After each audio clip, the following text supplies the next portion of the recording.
Mike O'Mara, Radio Entertainment. You can listen to the Mike O'Mara Show at MikeO'MaraShow.com. Let's get started. It's the Mike O'Mara Show with Mike O'Mara, Oscar Santana, and Rob Spiewak. Now, here's Mike. Hi, everybody. Happy Monday on the Mike O'Mara Show. Whoa, the Mike and Rob Show today. Oscar is not with us, and I wanted to just say that today at my home was the first day of school after the winter break. Is not the spring break? They get a spring break and they get a winter break and a spring break. Wow. And then they have teacher conference Friday and Monday with another 2 days. It's like, why go to school at all? Yeah, tis the season. Will you go to the parent-teacher conference? Of course I will. Yes, good. I'm a good parent. Good. Why would I think you went to them, right? Yeah, I'm just curious. I just don't know. Of course I will go. There are families where just the mom goes or just the dad. I would like to show you the face of the. And are we going to be looking at that TMOS the whole time, Mac? With you, to be able to communicate with you, we have that to. is right? correct. Very good. Yes. So I show you. I sent Mac the picture of the first day back at school. And for those of you that have experienced this in parent land, I would like you to take a gander at this particular photograph and tell me if that to me, that was taken moments ago as his chin was on the end of the couch. Mike, it looks like you've just denied him extra porridge. He looks so sad. I am sometimes stunned that that child is of my loins. What a beautiful, beautiful little boy that is. Yes, but boy, but he's so sad. He's so sad. He's not a happy boy today. He does not want to be there, and it's like talking him down is because he's a little mini me. And I remember third and fourth grade. That's when it really starts to be a bit of a grind, and so it's just like when you and the boy knows how to vacation. And now with with the gaming online, which essentially is what these kids do. That's that's how they play with their friends now. And then he does his outside activities in a more formal setting, like sports, organized sports, and that type of thing. But and cotillion. He had a sleepover. He had his buddy Evan.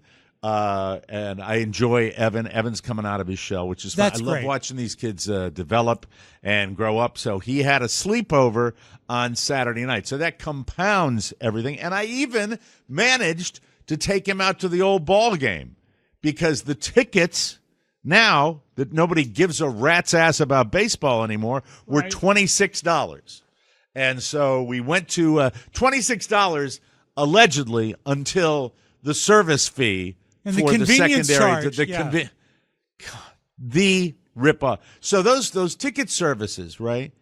Let me see. So you went through a dealer, a second tier. Yeah, service. you have to at last minute when you get the tickets at the last minute, and so you get they upsell it for the buyer, right? A percentage. Then they charge an upsell to the seller, and then they charge a convenience fee. Nice work if you can get it. Yeah, right? I someone else's work. I marvel back at one of the best baseball experiences I've ever had, and I think probably a good one for you too, is when we were in Portland, Maine, and we were driving by the Sea Dogs Stadium, and we had a good time at the Sea Dogs Stadium. Oh, it was great. And you said, go up and see if there's any tickets, and we'll go as high as 25 or 30. And I went up, and I believe tickets right on the third baseline were $8. $8, baby. And we had what did you sing? Blast. What did you sing? Sweet Caroline. You were singing. It was It's back Sweet in Caroline. your drinking day. Yeah, Sweet it was Caroline. Sweet Caroline. Sure. And Rob gave it his all. And I did. It was quite a show. As I recall, there were were some nice ladies there that were. I believe friendly. you were socializing with the nice ladies. I was, if I remember correctly, and that was that.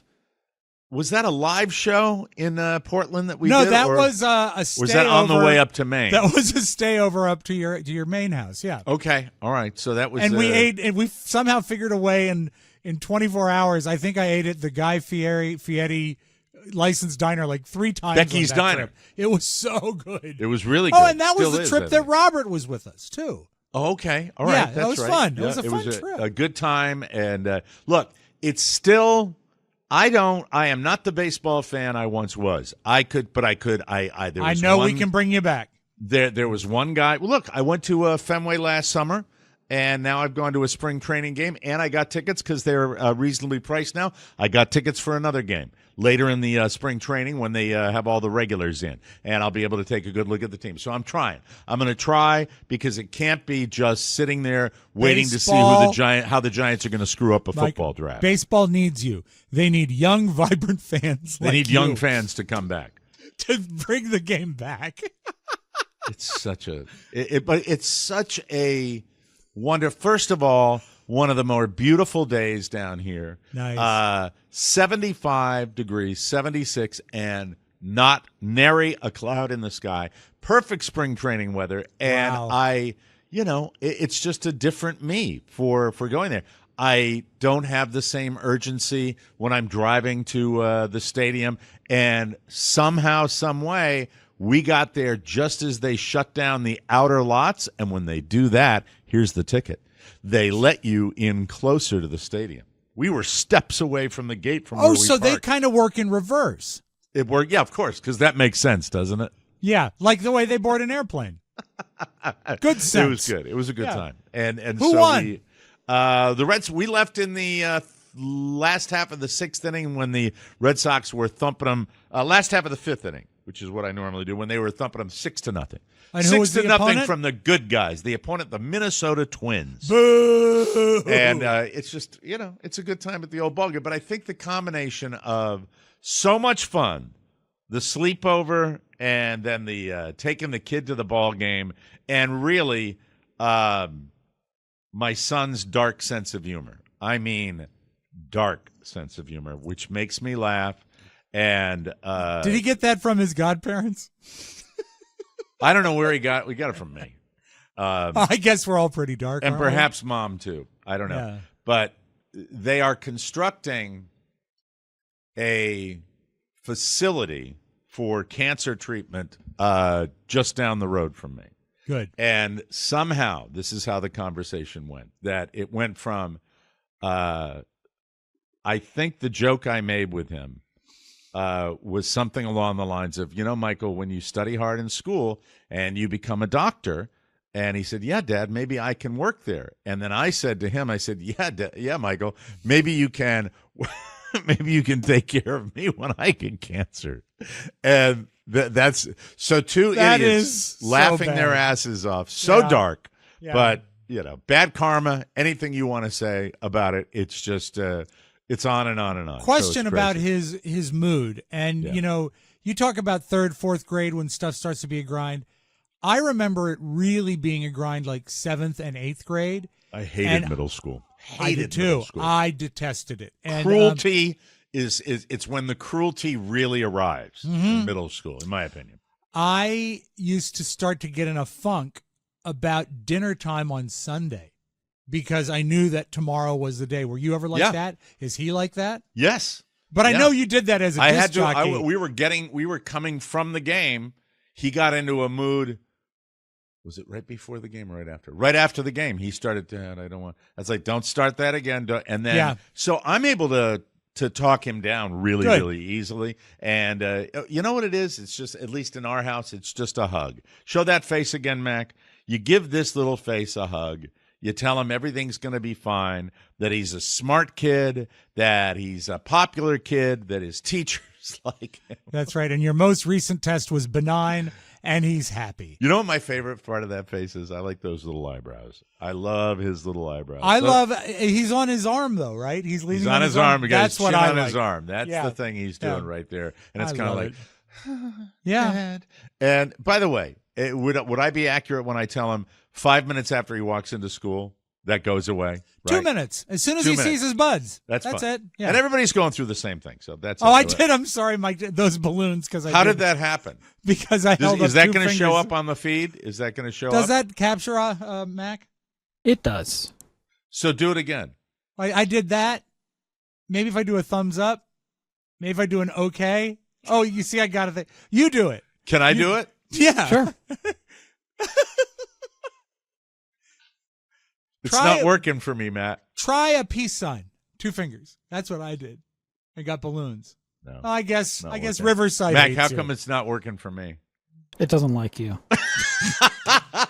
He knew he was good. Way to go. You're getting better every day, pal. You are getting better every day. Yeah, he's getting better, but now my studio is full of balloons. Oh, my God. So, anywho, we had a good weekend in the O'Mara household. I'm pleased that your weather has improved because that has been an issue to a degree. For you. It's still so weird. To speak. It's still not what it normally is, but you can't complain when you got 75 degrees at all. Although, chilly every single morning. I have to say this.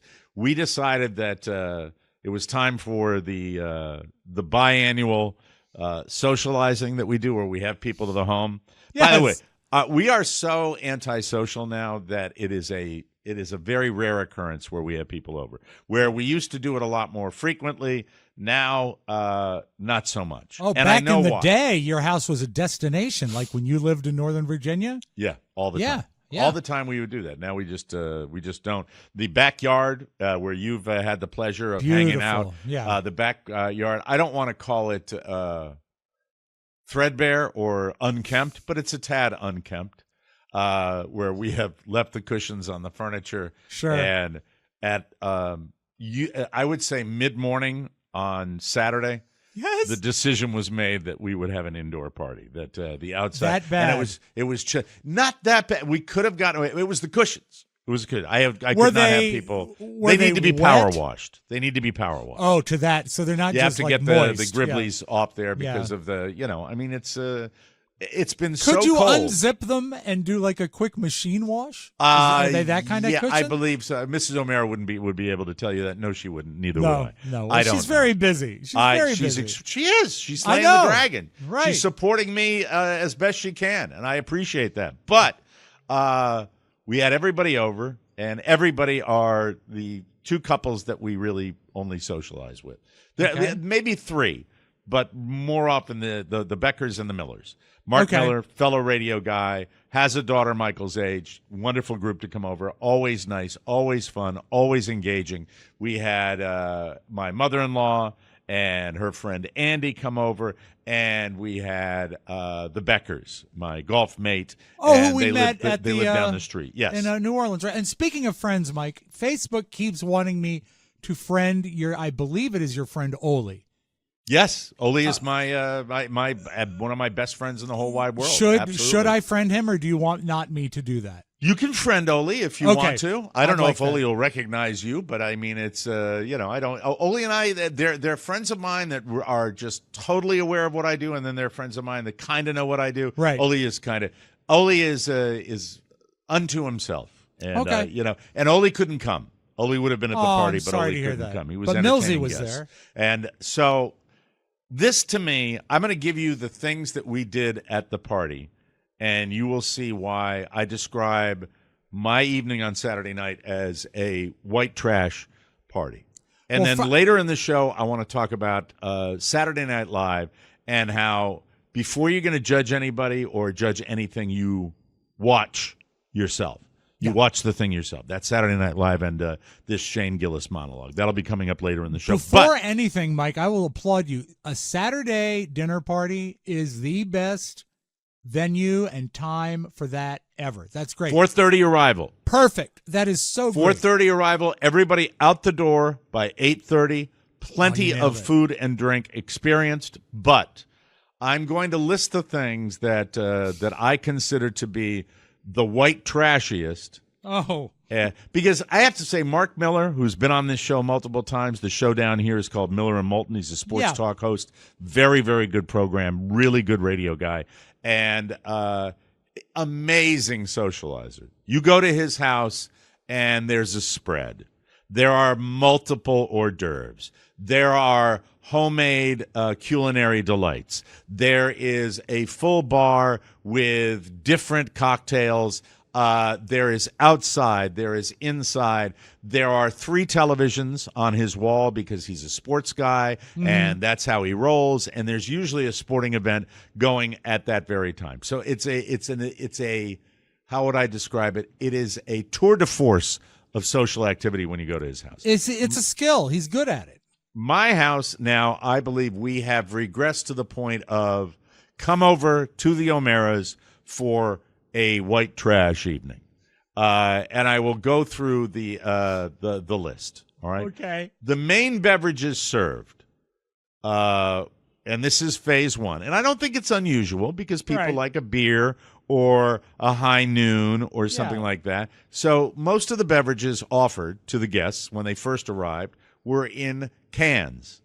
But I will also say that I had a full bar, that I could have made a drink, but I did not make a drink all night long. How did you press the ability to make a drink, or did you settle with just here's a can of something? I'll give you the whole alcohol because I know you can live vicariously through this. I love it. You are you kidding? Now 3 months sober. That's right. I haven't drank since St. Patrick's Day. It's very, very no. How long have you been? No, it's been 23 months. 23 months, almost 2 full years, ladies and gentlemen. Yeah. Mac, we have to give a round of applause on that.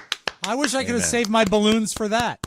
So here it is. I am really, really happy to have the people over, and the pre-game jitters that Carl and I both go through, the social anxiety where we kind of snap at one another, has passed, and it's party time. People start arriving.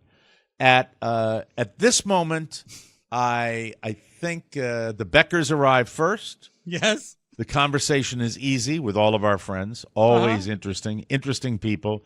Nancy, our friend Nancy, is a dynamo.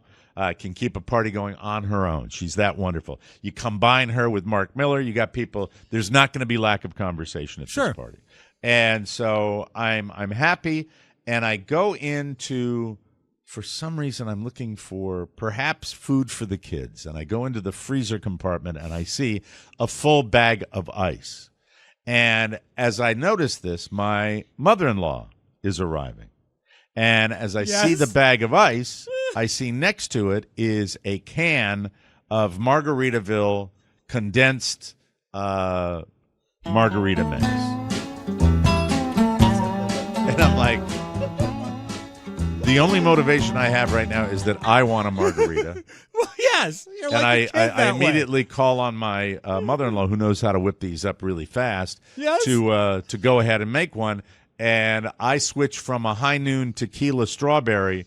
And I also found out that if you have a margarita and you're kind of getting low and you've got half of your high noon left, you can combine the two.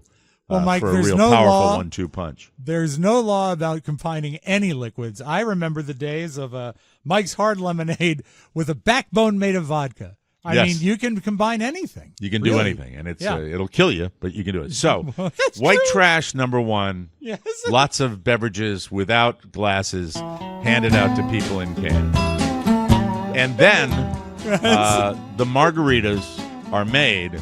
And we have cans, and the margaritas are served in the preferred vessel of my mother-in-law and my wife, styrofoam cups. So this is just adding to styrofoam. I don't care for them Not the red Solo cup? Not the red Solo cup. Styrofoam to keep them cold. That's what it is. Well, I don't think there's any need for them to worry about them sticking around long enough to be warm. Not in my case. No. I don't think they look that good, but so you got cans and styrofoam cups around. Can you say it like we lived in Baltimore? Starfoam? Starfoam. On the counter are the cookies from the grocery store that will be served for dinner later. It's a virtual Martha Stewart celebration. What kind of cookie? There are those raspberry sandwich cookies with the powdered sugar on them. Yes, they're delicious. And there are a large box plastic container filled with chocolate chip cookies that are really half a step above Keebler. Like a Chips Ahoy? Chips Ahoy. Yeah.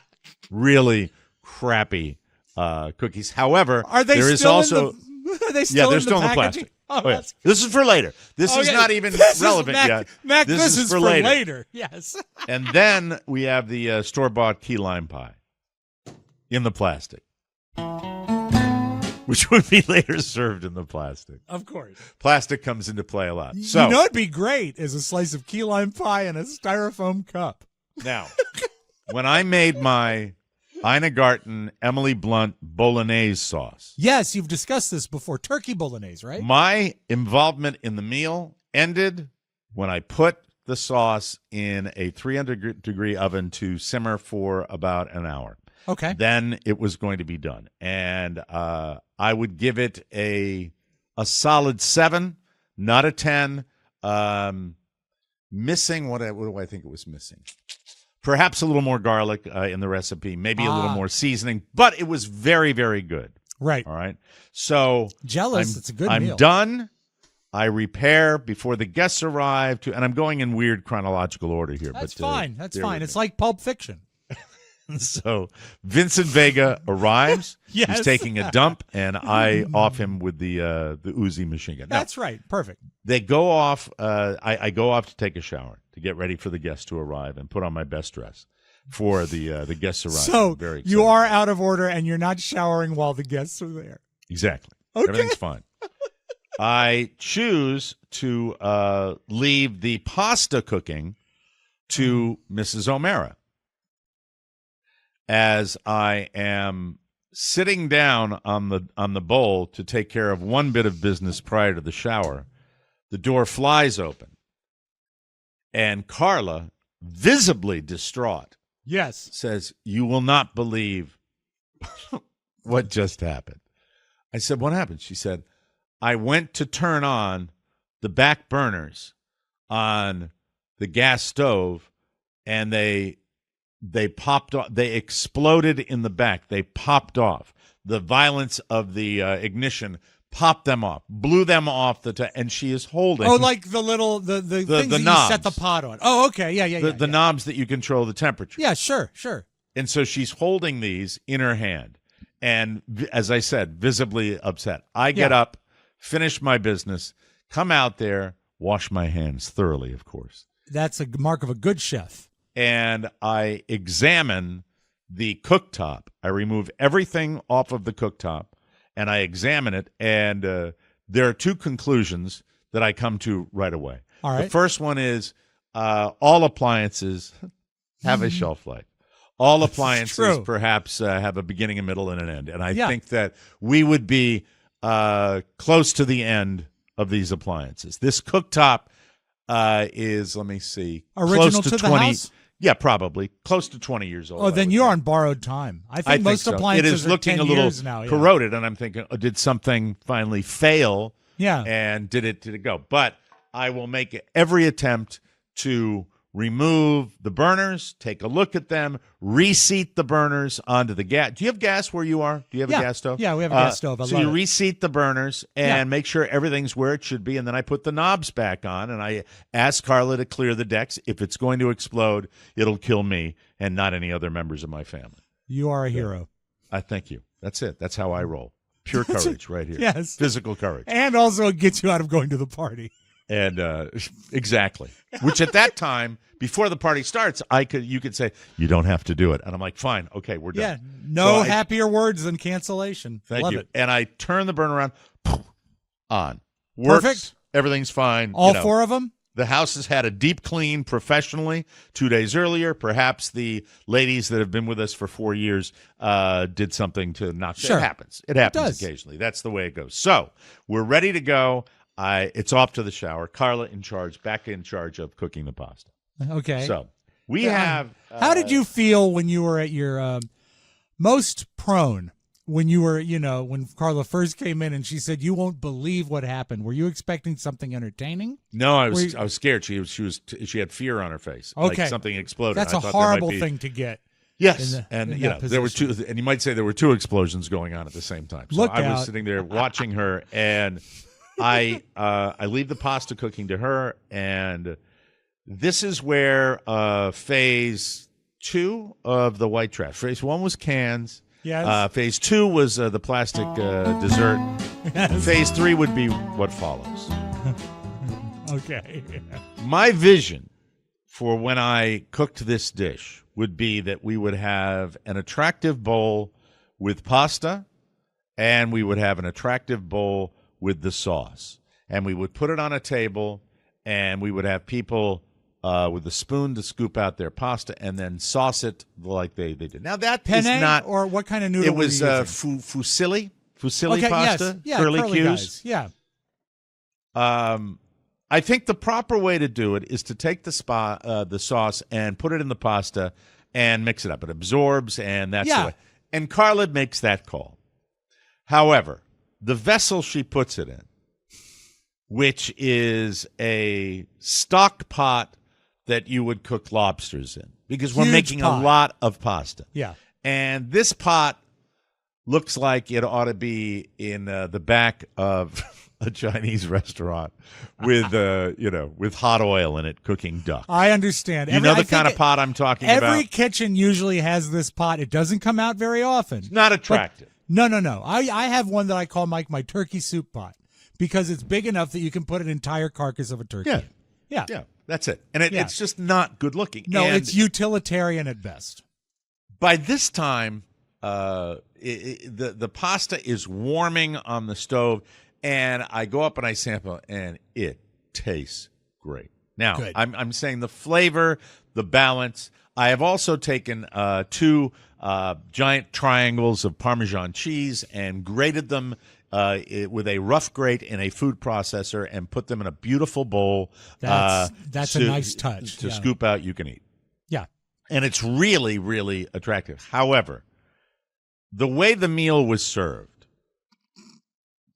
Mrs. O'Mara put out plastic plates, and in a little bowl there were plastic knives and forks. We're so deep into the party that I'm like, who cares? Yeah. It's food. But I'm realizing this is not what I would describe as a gourmet enterprise here. All right. No, I think we've all been to a situation where there is a cup that has plastic forks and knives, and everyone has to touch them to get them. It is. Let me just say, the food I stand by 100%. The presentation lacking in many, many different ways. So there are plastic knives, plastic forks.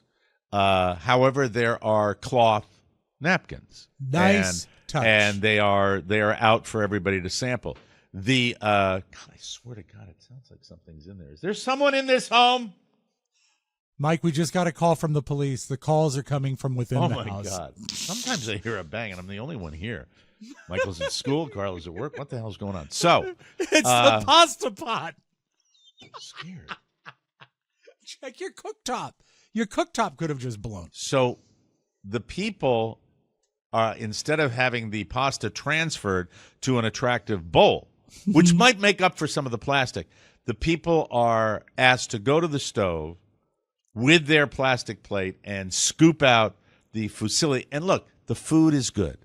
The food is good. But Carla is too busy working on her delightful salad, which was a very exotic salad, had raisins and nuts and pear and all that. That was high end. Almost a Waldorf salad. She cared about the presentation of her salad. My presentation comes out of the back of the Italian restaurant stock pot. Yeah. That with the stains on it. Mike, I have to say that what you're painting is perhaps just one rung below family style.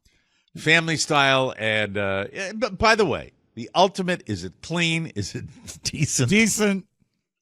And then people are asked to go to their different corners all over the kitchen and the living room and was the eat their salad pasta. Was the salad near the pasta, or was the salad in one location and then The you salad go was in? near the pasta on the counter. Okay, so you're serving from the kitchen. We're serving from the kitchen, and I did not enjoy the salad.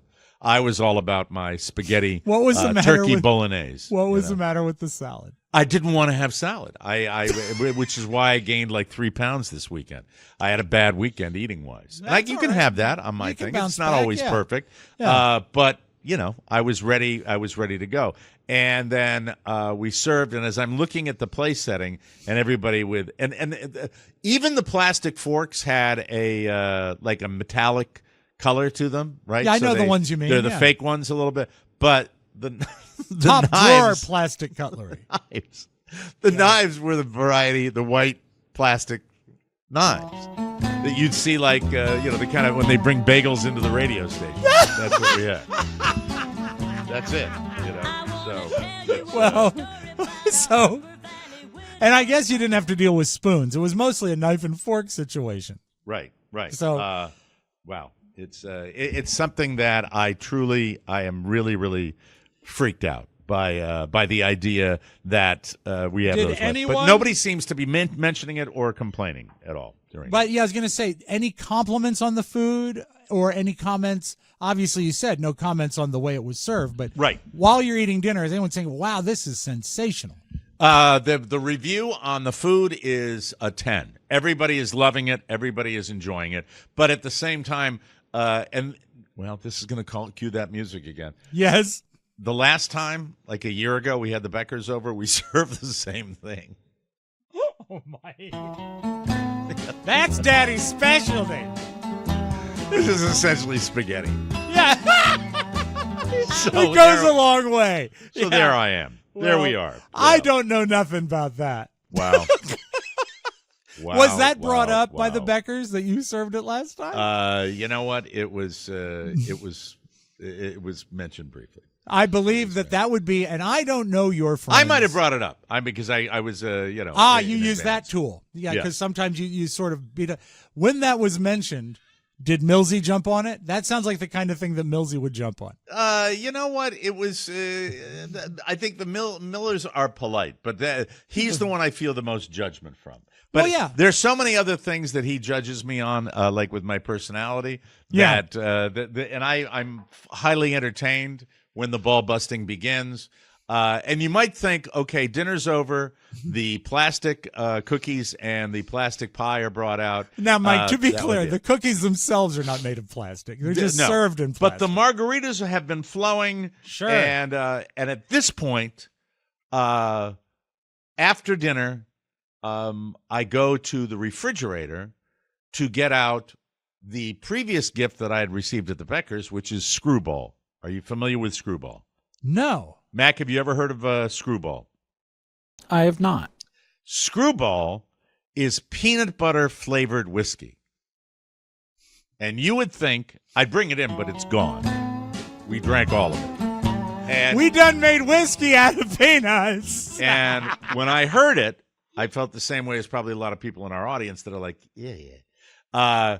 And it they wouldn't market it if it didn't taste good. Right. It was fantastic. Mm-hmm. So good that when the Beckers came over, they brought a bottle of it right around Thanksgiving time. They brought it to our house. That's the last I bet time it pairs well with chocolate chip cookies. Didn't have it with chocolate chip cookies, but I loved it, and it was fantastic. And the margaritas are flowing. Everything is flowing. So you might say, okay, you've had the cocktail hour. You've served the cauldron full of pasta on plastic plates. Right. And you've served the Screwball and the margaritas from a can. What could you possibly do to enhance this party? This is off, why man. A party at the O'Mara's house is the best party anybody can have. Yeah. We cap off the evening when Carla suggests, who would like to play Couples Trouble, the game Trouble, the board game Trouble, for money? Oh, my God. No. For money? For money. Yeah. And it's, and she sees this as an easy win because she loves trouble. But it is so not she's a game a trouble of skill. savant. She is. She has a skill. I don't know what it is. It is a skill set.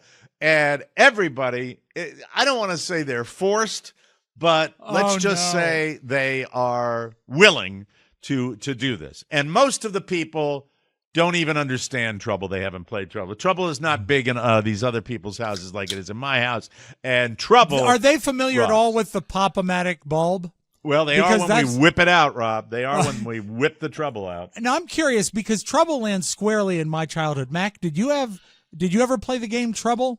Yeah, absolutely. Okay. All the time. So in the middle of the board, the plastic board, that's sort of a theme there. Pop-O-Matic. There is a bubble that plastic that you hit down and it rolls the die for you. Right. And then are there pegs, right, that you could put on your fingertips if you And the thing about the pegs is they come in red, yellow, blue, green.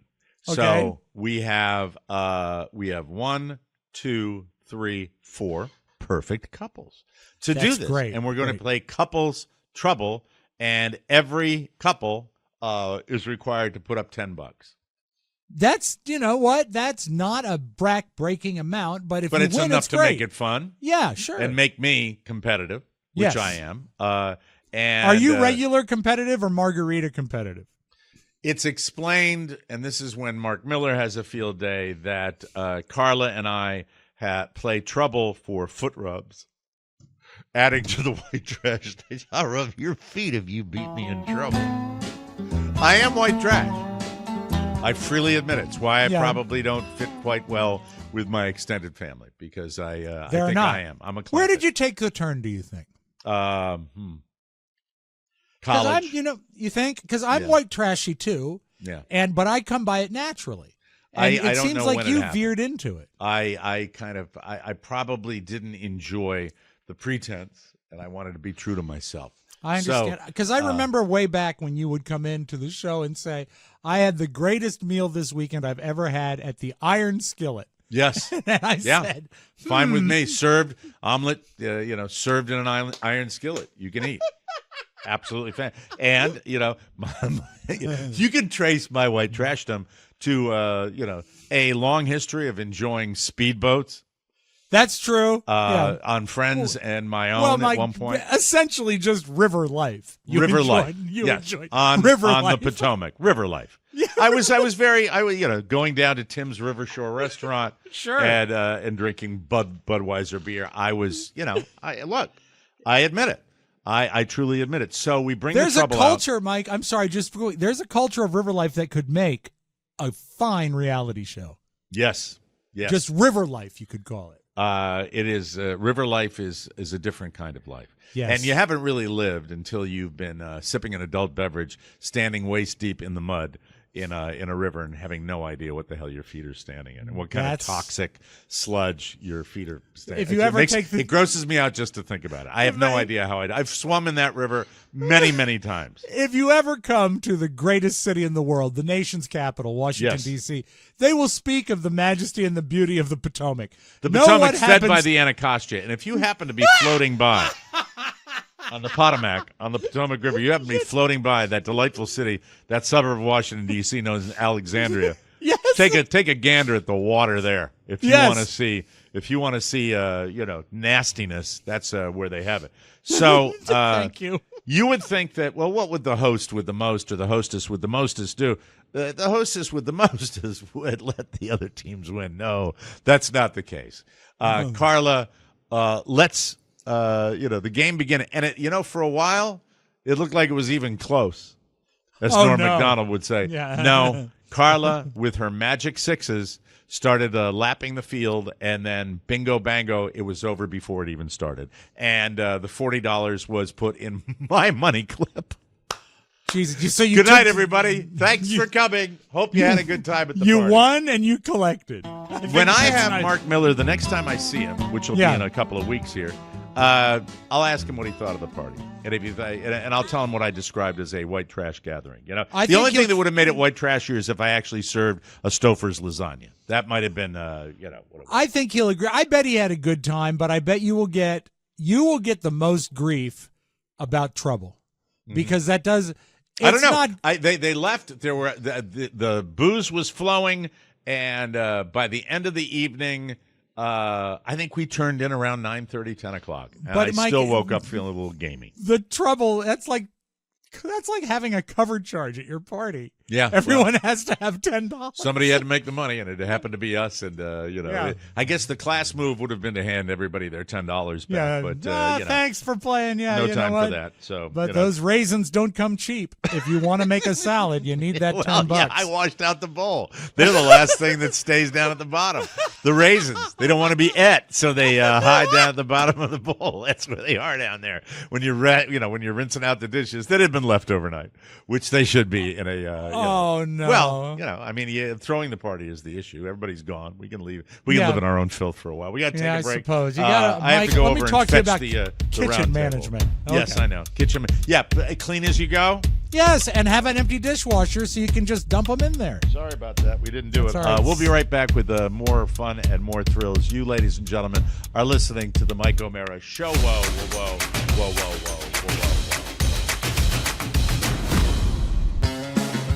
say goodbye to the struggle of finding a place where high quality and cute coexist, because Caden Lane has cracked the code for kids' clothes. Founded in, oh, look at that. Rob wears that every day. No. This is for John. This is for Joe and Jeannie Giordano, who just had baby June. I'm going to send it to them this week. Beautiful. It's adorable. It was founded in 2005 by a single mom. Caden Lane is on a mission to make moms' lives easier. Caden Lane is a brand that's more than just hype. They have over 70,000 five-star reviews and millions of satisfied customers. Experience softness like never before and add personalization that makes Caden Lane the ultimate. Please don't do that. The ultimate It's so gift. soft. Don't miss out on their fun bedtime ritual with their Color Me pajamas, where kids can color their own PJs. This is just the brand you've been waiting for, bringing joy and style to those special moments you'll remember forever.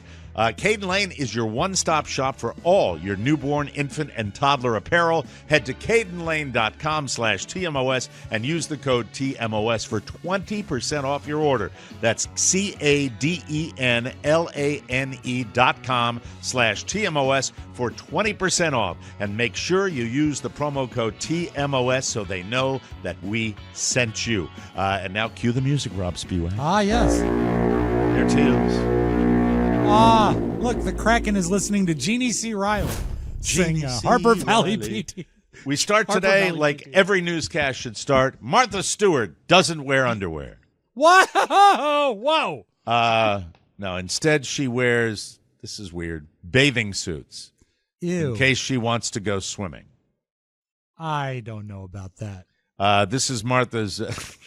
I didn't. That was Did a you- genuine one. Did that I'm legitimately come out of your mouth? Yeah, Yes. I'm so sorry about. She says, "quote I don't wear any of the that structured stuff." Now, does that mean like push-up bras or something? I would like think that? so, or perhaps something with a nasty underwire. There, Martha Stewart, although long in years, there is something about her Yeah. that always gives off kind of a, because listen to what she says. I don't wear any of the structured stuff. No tight lace, no Skims for Martha, but I love Skims. I think they serve a very good purpose, but I don't wear those. And isn't she in a way making a statement right there? Yeah. That she doesn't need those enhancements. Is that I what it believe is? so. Yeah, and she is she's been quite lovely for a long time. She back says, to the I only 60s, wear yeah. airy, AERIE, airy bathing suits under my clothes. Mac, if you can possibly find airy bathing suits. And find out whether yes, and find out whether they're see-through or something. I don't know. No, And if find they out look what. like the man used to wear on Country Time Lemonade commercials. You mean the old 1910 bathing Yeah, suits? big with Like, stripes on 'em. With the stripes. This is all I wear. Martha Stewart is an enigma. Always has been. She is. She is. Came out of prison, did her time in prison, came out, and now she wears bathing suits underneath. Now, would that apply to? Would she do that in winter? I mean, she's up there in Connecticut. I think that's where she lives still. I'm not sure. Well, it depends on the bathing suit, I suppose. Maybe one with snowflakes on it. Airy bathing suits. Any luck finding airy bathing suits? Because I want to move past this as quickly as possible. Not really. Thank you. Appreciate that. Have a good day. All right, moving right along, ladies and gentlemen. Not really. According to a new poll, I think it's a terrible year for movies. I really do, with the strike and everything. Oppenheimer is the pick of most Americans to win Best Picture at the Oscars in a couple of weeks. 24% of Americans think it will win, and 21% think it should win. Barbie is next. Yes, go ahead, Why would Rob. people think it should win? You can predict if it's going to win, but it's not like it earned anything. It's not like it changed anything. All it did is make it really hard to sit through an entire movie without having to take a leak. I have to say that my feeling was, when you think of the real guy, Yeah. compared to the actor, the British actor who played him, I just found it. I found it. Would Yeah? you like to play Trouble at My House, please? All the pasta's in the kitchen. I found it lacking in credibility that he would be such a sexual animal. That's what I found tough about Oppenheimer. Because there's lots of shenanigans going on in the bedroom. Yeah. You know? I found it still more enjoyable than The Maestro, but I don't know that The Maestro I had an opportunity to put it on this weekend and did not because of your reco. What did you hate so much about that again? I want to remind myself because I've been thinking about taking a peek. I think it's a story that is trying to be well told, but I couldn't get. And you have a mood sometimes going into a movie; it can wreck it for you. The only thing I saw during the Maestro, I don't like when the characters are unfaithful, and from what I got from the trailers, is you have a guy that is married, correct? Right, and he's unfaithful to his bride, and she knows it and accepts it. Is that what it is? That's part of it, and then they paint him as the greatest musician of all time. But the flaw of the man is centered around his extracurricular activities with men. Isn't that the theme of it? Essentially. But all I got from the movie when I turned it off was that Bradley Cooper really wants to act. He was acting so hard. He was acting his very best. Well, he was. Look, Leonard Bernstein was the guy in classical music, sure. And then we had West Side Story, which was the musical of its day. Yeah. So you had that, and he was known as a bigger than life personality. But I just sometimes when it's just, don't you feel, and this would apply to Oppenheimer as well. Don't you feel that? I might sound white trashy with this too. The sex that's injected into these storylines is overdone in some of these movies to make them saleable. I think in Oppenheimer, it was part of the fact that he was driven by more than science. But I also know I would love to know the real truth without the artistic license and to know that. And now in Leonard Bernstein, I think that was probably very much part of who he was. Yeah. But I think that Hollywood tends to really latch on to that. And did they latch on to that in the Maestro also? Was that the big storyline all the time? Yeah. Not the music he was making as much as who he was boning when he had a chance to, right? Did you see the deleted scenes from Oppenheimer where he came into the Senate and he says, "I have an atomic bomb in my pants"? All right. I'm not going to get a straight answer. I'm asking, you saw both movies. Yes. They both have that sort of driven by sex type theme. All right. And then an apologetic. It's just he's part of an unhealthy relationship. And I would have liked to have known more about the music. What was driving that. Barbie is next on the list of Americans who say 14% are thinking it will win. I hope it wins. I thought Barbie was like panned. I thought Barbie was considered a horrible musical or a horrible movie. No, it was loved by most of the critics and the people. I mean, it was a big hit. But Oscar doesn't like light and fluffy. Yeah. Oscar likes content. So what they do normally, if it's a big not our success, Oscar, you're talking about the Oscars. No, I'm talking about right. It's a wonderful night for Oscar.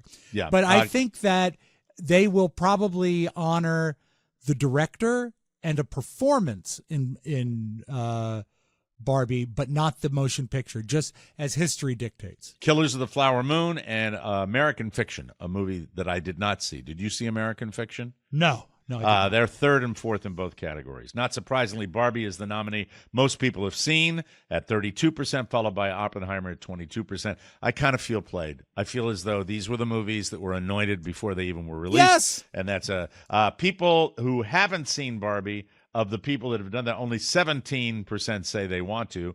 I don't want to go see it. And that's the lowest of all. 10.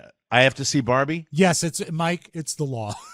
Hollywood 10 says so. Of all the 10 Best Picture nominees, Oppenheimer is the one most people say they want to see at 39%. I give it a 6. Well, as you talk about how, it's just not a good year for movies, I had a free afternoon on Saturday, and I went in to try to find a movie to see, and nothing sparked my interest. It's just, it is such doldrums. Did you make that determination when you got to the theater? No, I went on the net, and I said, what is playing? I have 2 theaters that are reasonably close. And I went through every movie all day, and I just said, I don't want to see any of these. Probably happened to me more this year than any other year before. Anytime I would check out, more often than not, I'm going, meh, there's nothing on there. And with the content that we get online now, so rapidly right after, some of the television content and the series, the miniseries, are far superior to the film offerings that are out there. Yeah. And by the way, with the strike over now, the strike behind us, I hope that changes because I root for movies. I love a good movie. There's nothing like it if you see a good one. Yeah. Speaking of TV, have you watched on streaming? It's on FX originally. Do you follow Fargo? I didn't follow the series religiously. There are people that swear by it, that it's always a go-to. After Billy Bob, I didn't watch the TV this series. new season, I guess it's season 5. Carrie and I burned through 4 episodes yesterday, and it's great. It's got John Hamm.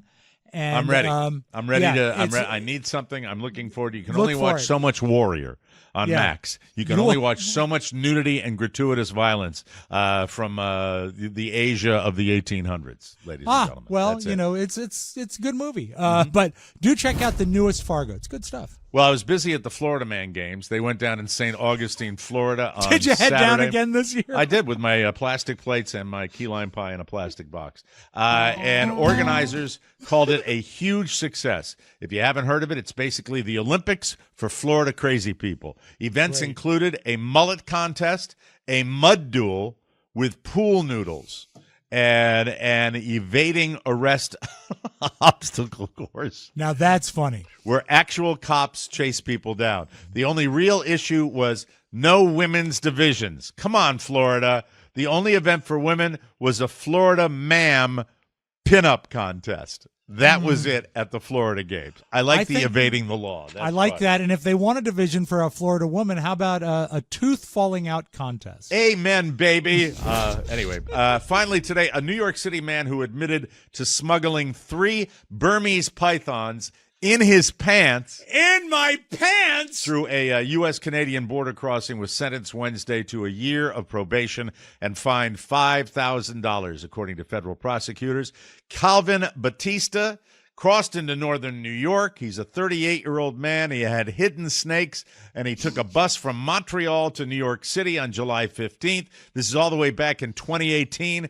The young adult snakes were hidden in the inner thigh of his pants snake bags tied to the pants drawstring. So there's that. They're just getting around to prosecuting this guy. Do you have any snake bags? I don't, but I was stopped years ago coming in from Ireland smuggling mushrooms. Thank you. Oh, no, stop it. There you go. It's quickly becoming a theme. Small penis Irish joke. Insert here. Pardon the pun. We got to take a break. When we come back, ladies and gentlemen, a 1957 public service announcement for how teenagers should use the phone. Yes. I'm not kidding. We'll be right back, everybody. This podcast is sponsored by Groove Life.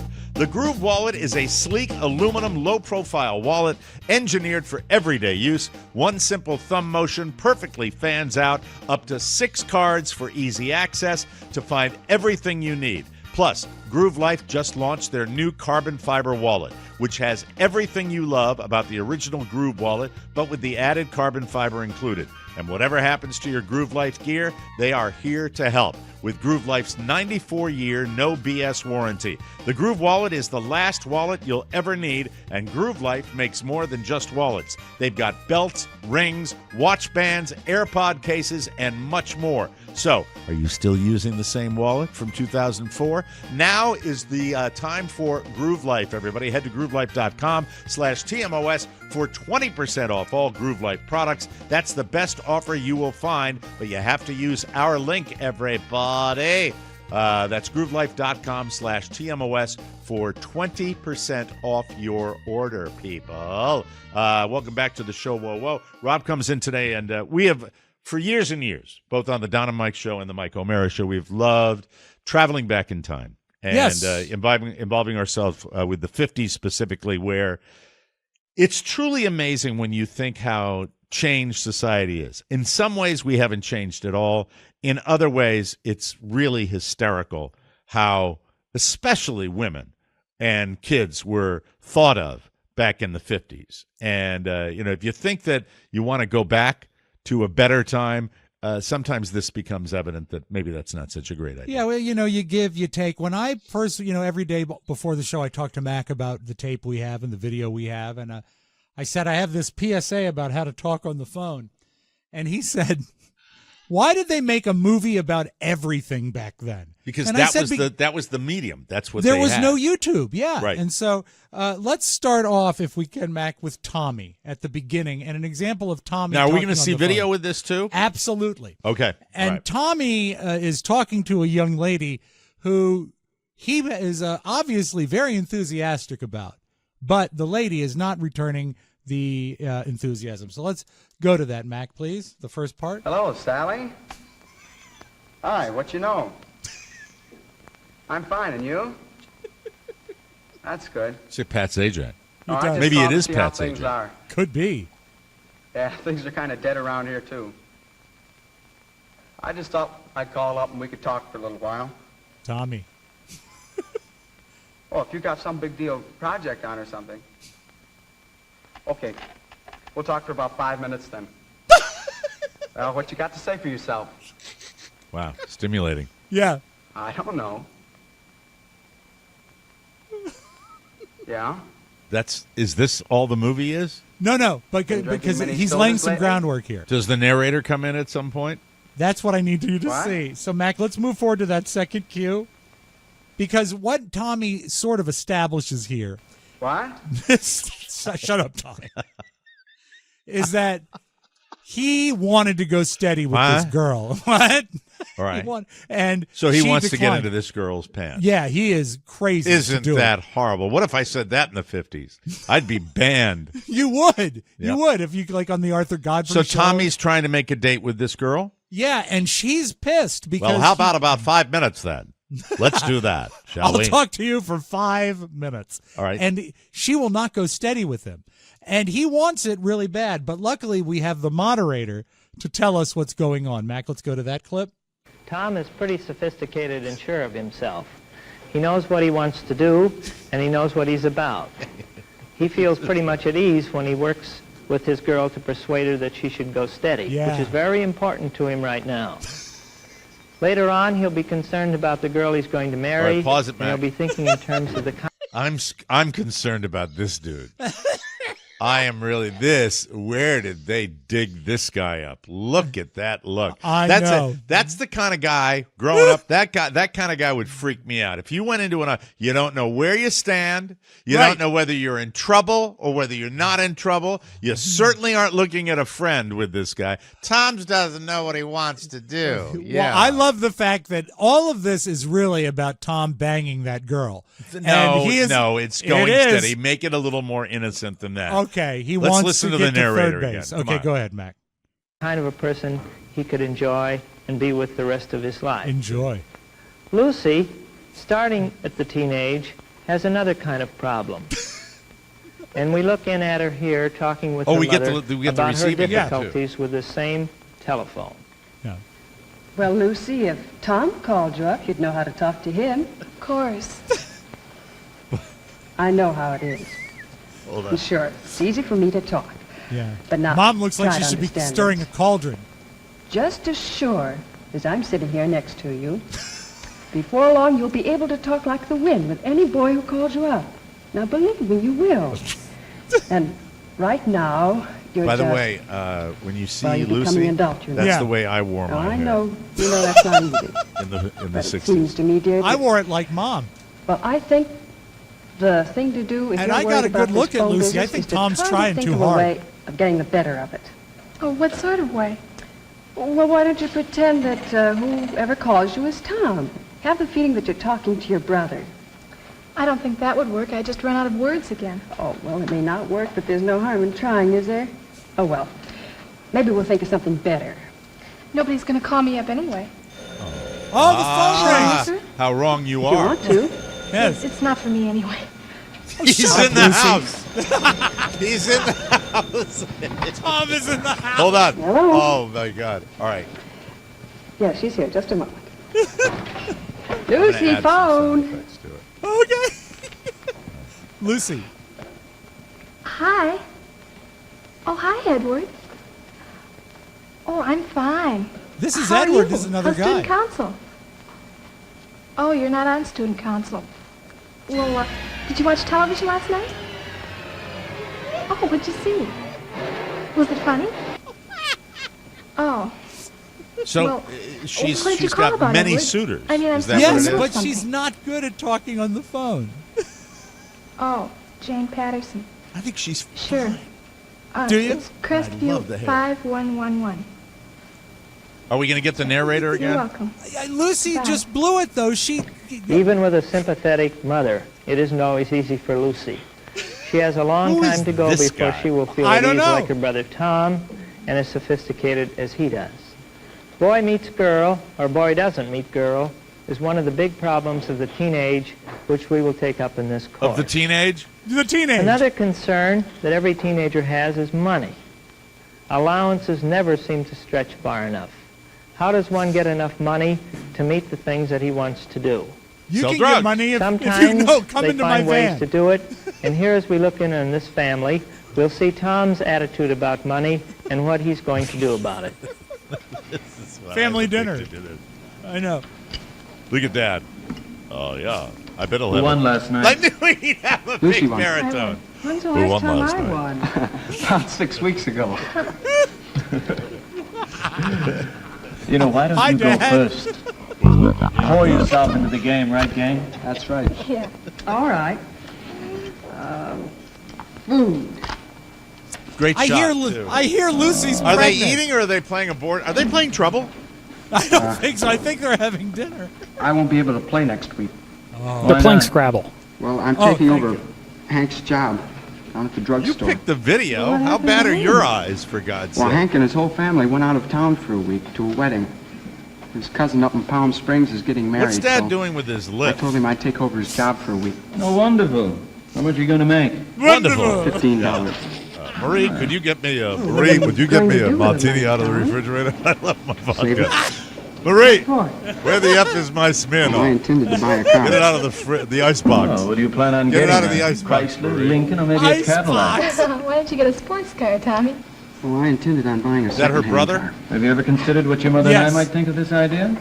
Well, I meant It's to not ask you the about boyfriend coming over for Scrabble. No, How no, no, long no. have you been All right, let's planning shut on up. getting a car, Okay, Tommy? turn it Ever off. since Back. Georgie got his. So I Thank hope goodness you didn't- I hope everyone got a lot from that and learned how to talk on the phone. The one But that I most- will always remember that we read was the primer for housewives of the 50s. Yes. And what to do when the husband was on the way home. It was the funniest thing I've ever seen. I don't think it was a film. It was more just an article. It was written. an article, and I do remember clearly it was lay down for a few minutes before he arrives and freshen yourself up. If you want an accurate portrayal of of that theme.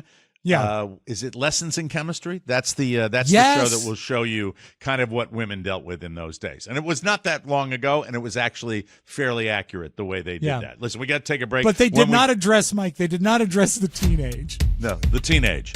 Somehow the teenage interesting species. And the allowance doesn't stretch that. But he didn't have that voice. He was more like a creep. Yeah, but much creepier. Yeah, When very we come back, I want to talk about the fact that you ought to look at something yourself before you pass judgment.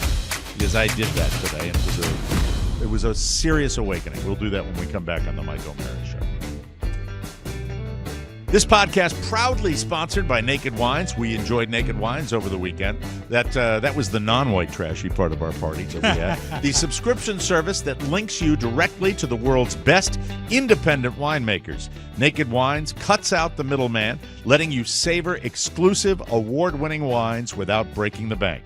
And in the off chance you don't like a bottle, they'll give you a credit so you can find one you love. Naked Wine sure is fine. So head to nakedwines.com/TMOS and click Enter Voucher in the top right when you get to the website. Then enter TMOS for both the code and password to get 6 bottles of wine for just $39.99 with shipping included. That's $100 off and less than $7 per bottle. Nakedwines.com/TMOS and use the code and password TMOS to grab 6 bottles for just $39.99. And cheers, ladies and gentlemen. All right, so I wake up today to a bunch of articles written about the show that Rob still tends to watch. I watch don't every. watch it If nearly it's a as new much. episode, if I watch it every Sunday, I don't stay up, but I watch it. A comedian who was fired from Saturday Night Live because he did some, I guess, homophobic rant or something, or some or racial did material that was Yeah. that it was cancel culture, that type of thing. I'm not It sure was exactly a weird what was thing. said. He was hired, and then some old podcast stuff came up where it was homophobic I remember and that. racial. I remember that. And he And was fired like 4 days later. He never was on Not the even show. got. He never even got on the air. The guy's name Right. is Shane Gillis. Right. Well, flash forward to very popular Netflix specials and a very big presence on the Joe Rogan Experience. And this guy gets a gig hosting Saturday Night Live. Now, I'm going to try to find, before I give you my thoughts on this, I want to look at what the stuff that was written about it, because I find it interesting the way they do this. So Shane Gillis, I want to get the headline and make sure I get it right. Yeah, get it right. Because it's something to do with the fact that that he has Shane Gillis bombs Saturday Night Live monologue as he addresses 2019 firing. Mm-hmm. And now, wouldn't it be bombs on his opening monologue? When they write a headline that says bombs opening, does that mean he bombed? Is that what they're trying to say? They're indicating that his monologue fell flat, and I think the reason they're saying it is because there was one point where he said, "I thought that would get more laughs," which was actually a really nice save. I'll give you the stand-up opening material. paragraph. It says, Okay, anyone please. who thought comic, this is from NPR, anyone who thought comic Shane Gillis would emerge confident and defiant hosting Saturday Night Live nearly 5 years after he was fired from the cast amid a backlash over racist and transphobic jokes had to be a little disappointed with his monologue last night. The dude doesn't do that. That's not his act. Right. He's not defiant. That's not how he does it. His act is, the best way I would describe it, very, very honest, very, very real, and what he's feeling at that particular time. And self-deprecating. And self-deprecating. Yeah. So right there, if you're getting it seems to me that we just like to throw darts at people and if it's justified, I am not sure what were the stuff that got him fired. I think there was legitimacy perhaps to that the way he did, but I didn't hear it, so I can't speak to it. So I don't know. But as far as this, I'm like, man, he really bombed. I mean, let me go check it out. So I go and I watch the monologue on Saturday Night Live. He didn't bomb. No. He didn't even come close to bombing. He was doing, and by the way, he mentions a family member that has Down syndrome. And I've heard him do that material before. And it's funny. The material is funny because it involves him and how he supports the people. And I found that not only funny, but also funny if it can be said, in a loving way. That he does that, and you can tell by that material that the real guy, the guy that's not doing shtick on stage, is, and he makes a joke about how he came close to, you can look at him, and he says his niece that has Down syndrome looks like him with bangs. And that's funny. And he talks about how happy these people in his family are.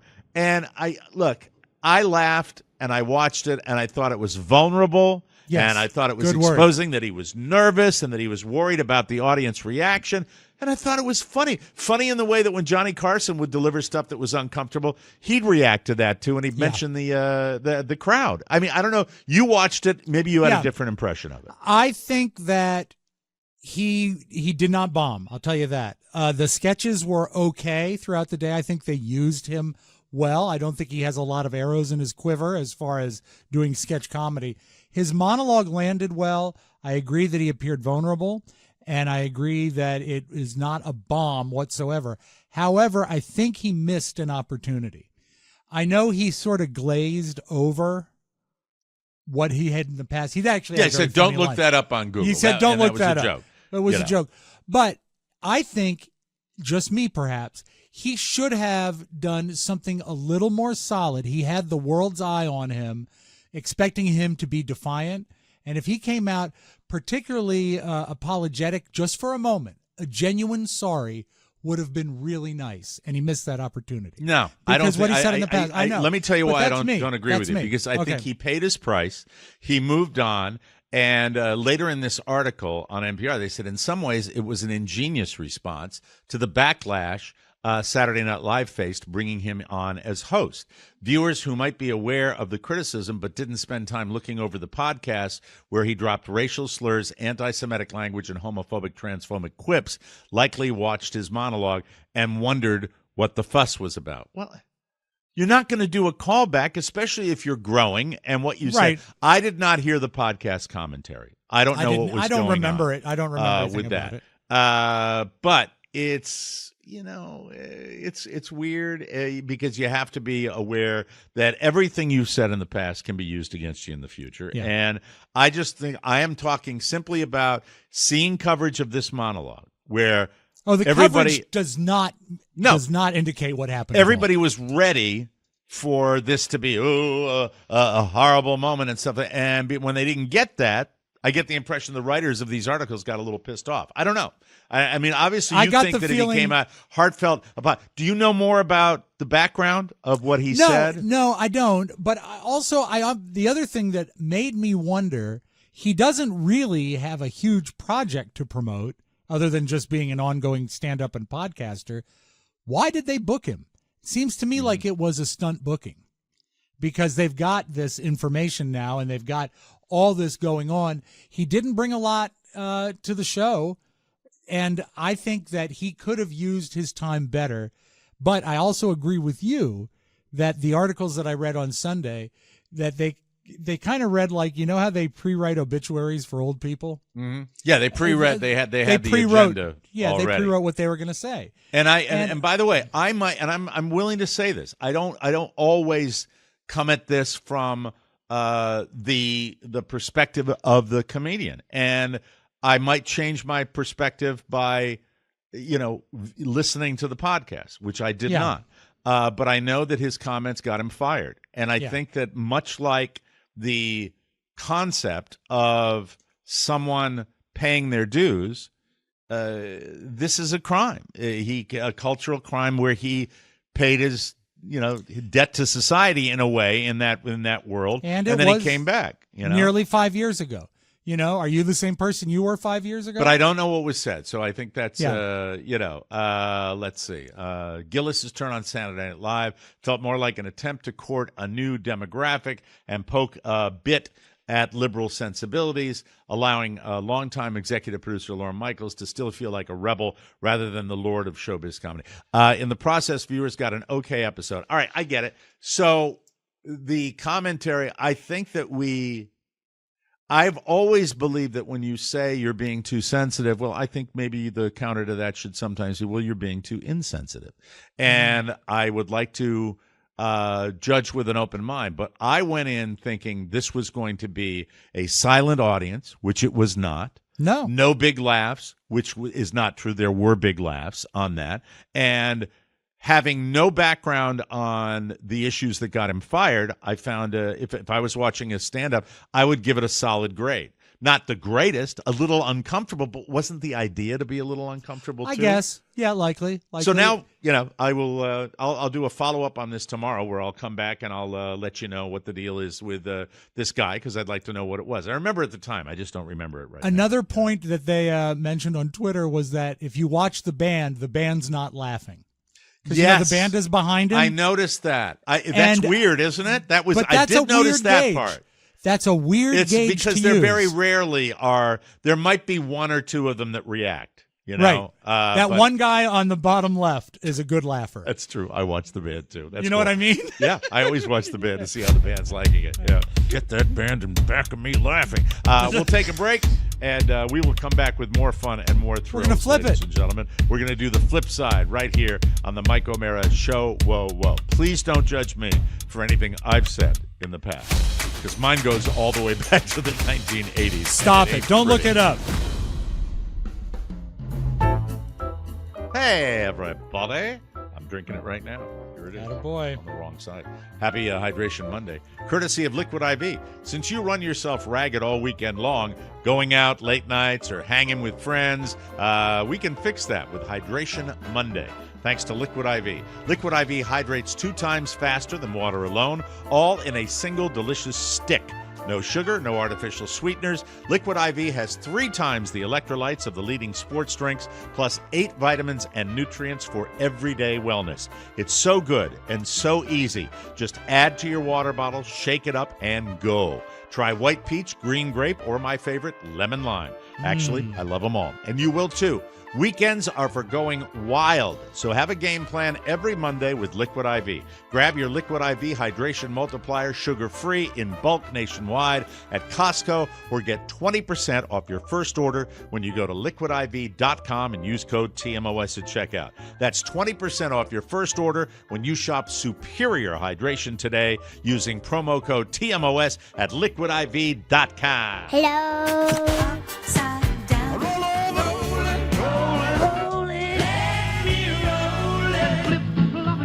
The flip side. Mike, have you ever heard of a football player named Travis Kelce?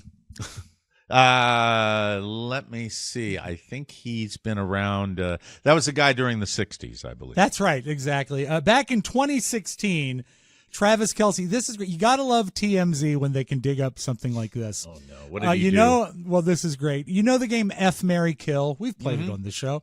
There's a more PG-rated version called Kiss, Marry, Kill. Okay. And they pulled Travis Kelce aside to play Kiss, Marry, Kill. So if this is 2016, had to be when he was just starting in the NFL. Young baby football player. And they have to wonder, what did Travis Kelce think about Taylor Swift in 2016? Oh, no. I'm listening.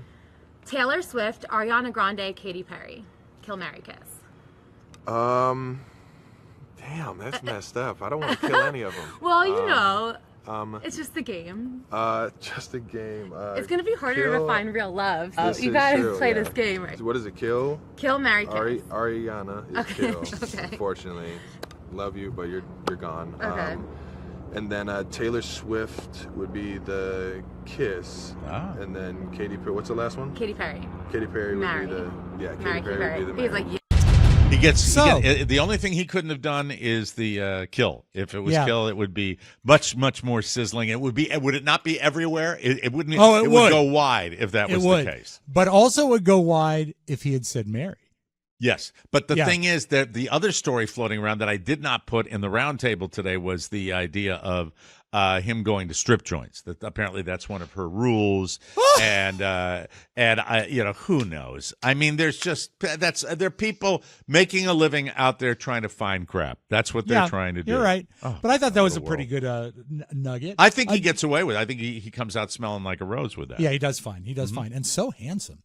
The SAG Awards were Saturday. Mike, the SAG Awards were Saturday night. Oh, Barbara got an award. She did for Lifetime, right? Right. Mm-hmm. Yeah, but I've got a thing for Billie Eilish. I think she's extraordinarily talented and fun to watch. She did an award presentation with Melissa McCarthy. It was probably the funniest moment of the 30th SAG Awards. And just to know how classy I am, Mike. Were they on Netflix? I don't even know where they were on. I watched what I found online. They were on Netflix, it was? They were. Okay.